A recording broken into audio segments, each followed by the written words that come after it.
साथियों, ये कहानी है एक साधारण व्यक्ति के एक क्रिमिनल में तब्दील होने की। विरासत में उसको राजनीति मिली थी, पर वो राजनीतिक विरासत भी संभाल नहीं पाया। उसका विवाह एक बहुत ही सुंदर और सुशील कन्या से हुआ था, परंतु वो अपने दाम्पत्य जीवन की भी रक्षा नहीं कर पाया, बल्कि अपनी पत्नी की ही वो हत्या कर बैठा। उसको व्यक्तित्व तो आकर्षक मिला था, परंतु उस आकर्षक व्यक्तित्व का वो गलत प्रयोग कर बैठा। क्यों ऐसा सब कुछ हुआ? क्यों मंगली दोष उस पर इतना हावी होकर के उसको इस स्तर पर लाकर के खड़ा कर दिया? जानते हैं आज के कुंडली विश्लेषण में।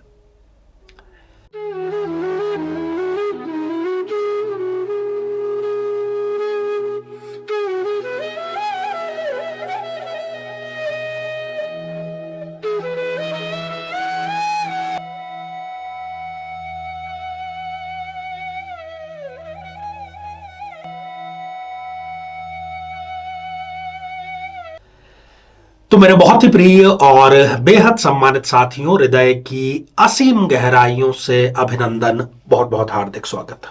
साथियों, मंगल पर विशद चर्चा चल रही है। चर्चा पहले भी होती रही है, आगे भी होती रहेगी, परंतु कुछ कुंडलियों पर चर्चा करते समय, कुछ योगों पर चर्चा करते समय अंतस में थोड़ा सा दुख होता है, बल्कि अधिक ही होता है, यही कहना चाहिए।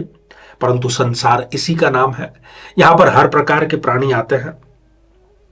साथियों, आज के कुंडली विश्लेषण से पहले आपको सूचना ये देते चलें कि हम हमारे कार्यक्रम के अंत में कमेंट्स को भी शामिल करते हैं। तो आपका यदि कमेंट्स शामिल होता है, उसके लिए आपको यह कार्यक्रम पूरा अंत तक जरूर देखना होगा। तो साथियों, सबसे पहले मैं चाहूंगा आपका ध्यान आकर्षित करना इस जन्म पत्रिका की तरफ, जो कि एक मेष लग्न की जन्म पत्रिका है। साथियों, हम हमारे कार्यक्रम में न केवल आपको कुंडली के योगों के बारे में बतलाते हैं, बल्कि ज्योतिष से संबंधित जो शोध परक जानकारी है, जो सार्थक और सटीक जानकारी है, जो आपकी आज तक की गलत फहमियां है, उसको दूर करने का कार्य भी हम करते हैं। आप इस जन्म पत्रिका में देखिए कि मंगल और शुक्र, इन दोनों की युति चतुर्थ भाव में विराजमान है। चतुर्थ भाव जो कि सुख का, संसाधनों का, चरित्र का, माता का, वाहन का, जमीन जायदाद का होता है। यहां पर यदि मंगल देव विराजमान है तो हम इस जातक या जातिका को कहते हैं कि यह है एक मंगली जातक या एक मंगली जातिका। यहां पर शुक्र देव भी बैठे हुए हैं। अब यहां पर देखिए कि शुक्र देव तो हैं एक मारक ग्रह, जिनको तो जहां पर बैठेंगे, जहां पर देखेंगे, उसके बारे में गलत प्रभाव देना ही देना है। परंतु मंगल ने क्यों गलत प्रभाव दिया? मंगल तो इस जन्म पत्रिका में प्रबल योग कारक ग्रह है, लग्नेश है। इसलिए दिया क्योंकि वो यहां पर नीच राशि के हो गए। मैं पुनः दोहरा रहा हूं, बार बार मैं ये जानबूझ करके दोहराता हूं ताकि ये आपको बात कंठस्थ हो जाए। यदि कोई किसी कुंडली में ग्रह योग कारक है, फिर भी यदि उसकी प्लेसमेंट गलत है, यदि वो नीच राशि का है, तो वो अपना रिजल्ट प्रदान नहीं करता है, बल्कि वो कई बार नेगेटिव रिजल्ट प्रदान करता है, जैसा कि आज के इस केस में हुआ। तो सबसे पहले बात करते हैं कि मंगल नीच राशि के होकर के विराजमान हो गए। अब वो किन किन भावों के स्वामी हैं और कैसा कैसा उन्होंने रिजल्ट प्रदान किया। संपूर्ण कुंडली को हम जानबूझ करके नहीं बतला रहे हैं, कोई गोपनीयता के कारण। तो मंगल इस जन्म पत्रिका में लग्नेश है। लग्नेश नीच राशि का हो गया है। इस युवक को बहुत कम उम्र में ही, जब ये 21-22 साल का था, तमाम तरह के नशे की और नियमित रूप से नशे करने की आदत लग गई। और जब व्यक्ति नशे की गिरफ्त में आ जाता है तो उसका जो विवेक है वो प्रयोग वो नहीं कर सकता। लग्न से ही हम व्यक्ति के विवेक की जो निर्णय क्षमता है उसका निर्धारण करते हैं, तो उसको मंगल ने पूरी तरह समाप्त करने का कार्य किया। लीवर संबंधी जो रोग है उसने बहुत जल्दी इनको अपने गिरफ्त में ले लिया। लगभग लीवर काफी हद तक इनका डैमेज हो चुका था। डॉक्टरों ने इनको किसी भी प्रकार के नशे से सदा के लिए दूर रहने की सलाह दी थी, परंतु ये उसको मानते नहीं थे। साथियों, इस जन्म पत्रिका में मंगल देव अष्टमेश भी हैं, अर्थात अष्टम भाव के स्वामी हैं। अष्टम भाव से रिश्वत का भी विचार होता है। जैसे कि मैंने पहले आपको बताया कि इनको विरासत में राजनीति मिली थी। ये एक दिग्गज राजनेता के पुत्र है, सुपुत्र तो नहीं कह सकते, पुत्र है। तो इनको विरासत में राजनीति मिली और इन्होंने अपने पिता के पद का, उनकी अथॉरिटी का गलत इस्तेमाल किया। ये अपने पिता के नाम पर लोगों से पैसा ले लेते थे कि मैं आपका फला कार्य करवा दूंगा, और फिर वो पैसा लेकर के उसको खाने का ही ये कार्य करते थे। अष्टम भाव से हम ससुराल के बारे में भी विचार करते हैं, और जैसा कि इस जन्म पत्रिका में मैं आपको बतला दूं कि इनका एक बहुत ही सुंदर और सुशील कन्या से विवाह हो गया पिता के प्रभाव के कारण, परंतु ये अपने ससुराल की एक रत्ती भर भी इज्जत नहीं करते थे। ससुराल के लोगों को, अपने सास ससुर को, साले को, अन्य लोगों को किसी भी अवसर पर बेइज्जत करने में ये कभी पीछे नहीं हटते थे। अष्टम भाव से हम व्यक्ति को होने वाले गुप्त रोगों के बारे में भी चर्चा करते हैं। तो इनको एक प्रकार का गुप्त रोग भी हो गया, क्योंकि ये पर स्त्री गमन बहुत अधिक करते थे।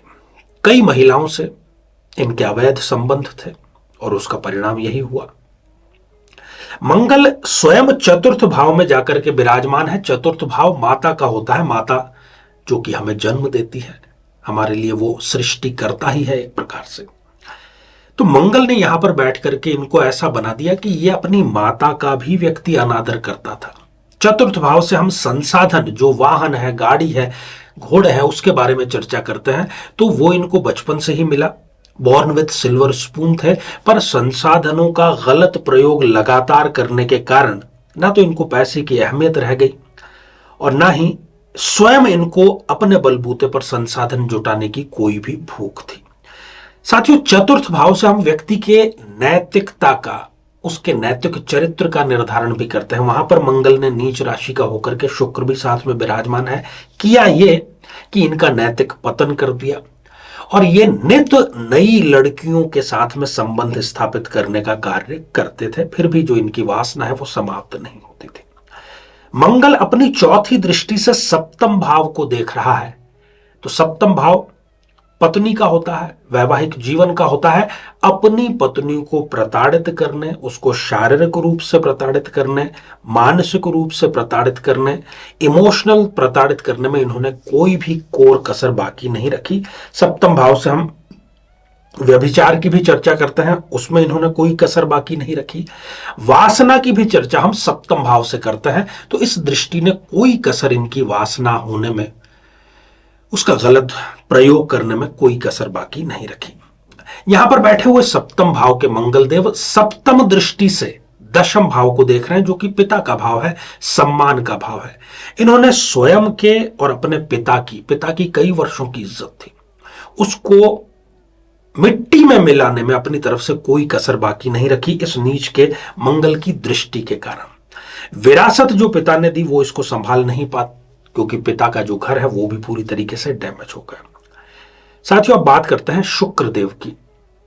शुक्रदेव जो है वो इस जन्म पत्रिका में एक मारक ग्रह तो है ही, साथियों वो द्वितीयेश भी है। द्वितीयेश जहां से कि हम धन, संपत्ति, कुटुंब, इसका निर्णय करते हैं। तो इनको कुटुंब से पैतृक संपत्ति मिली, भरपूर मिली, परंतु इन्होंने अपनी गलत आदतों के चलते उसको बेच डाला। अब हुआ ये एग्जैक्टली कि इनके माता पिता को भी इनकी सारी असलियत तो पता ही थी कि ये किस दर्जे के एक अय्याश व्यक्ति हैं। तो वो समय समय पर अपनी जो पुत्र वधू है, वो पुत्र वधू ही अपने सास ससुर की सेवा करती थी।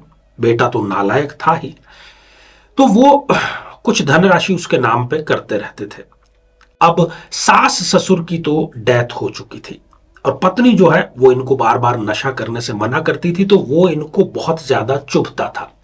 पत्नी के पास में कुछ संपत्ति थी, कुछ करोड़ों में थी हालांकि, और इनके किसी एक कन्या से अवैध संबंध थे, उसको लेकर के ये अलग घर में रहना शुरू कर दिया था।